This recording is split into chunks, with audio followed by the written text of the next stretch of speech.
A basket full of warm, buttery, flaky biscuits is within your reach. Simply eating them fresh out of the oven is a treat in and of itself. Or slather with butter and jam. Or make your best breakfast sandwich yet. So many options here. As for the recipe to help you reach peak biscuit, it can help to think about what you typically have in your refrigerator.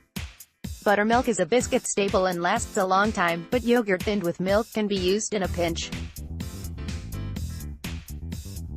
We've also included a recipe that just uses milk, and another that employs sour cream and milk, which approximates buttermilk but with an even more pronounced flavor. Whatever biscuit you settle on, you have options in baking them. Try a few, freeze some pre-cut dough for later, or bake them all and take comfort in cracking open a steaming hot mound of bread.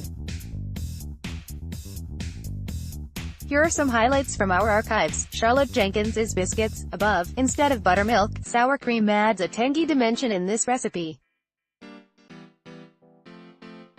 Self-rising flour is available at most grocery stores.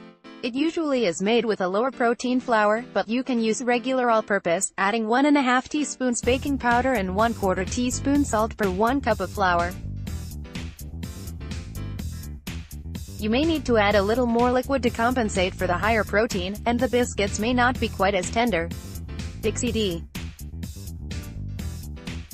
Farine for the Washington Post. Buttermilk biscuits with double ginger butter. Using the large shredding holes on your box grater to break up the butter makes it easy to incorporate.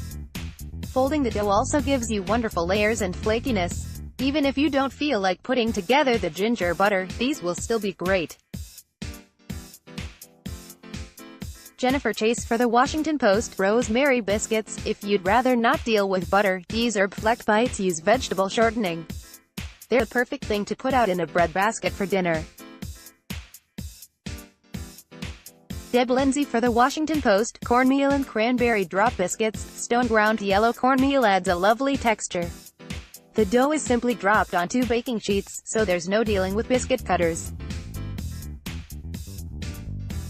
Deb Lindsay for the Washington Post. Pimento cheese biscuits. With sharp cheddar, pimento peppers and onions mixed right into the dough. If you wanted to double up and spread pimento cheese on top, we're not going to judge you. Don't sweat if you can't find pimento peppers, because roasted red peppers work fine, too. T. Susan Chong. Angel biscuits with bay brown butter. These are folded into half moons, which puff up dramatically during baking, helped in part by the inclusion of yeast. They're a bit more involved than a traditional biscuit, but don't let that deter you from a wonderful end result. Deb Lindsay for the Washington Post. Goat butter biscuits. Creamy, rich and tangy. Wegmans and Whole Foods carry goat's milk butter, which may end up becoming your new spread of choice once you try it. More from Voraciously. This classic coffee cake is what good mornings are made of. Eat your way through the World Cup with a recipe for every team in the field. Make your mornings easier with a 5-minute, mess-free bowl of fresh oatmeal.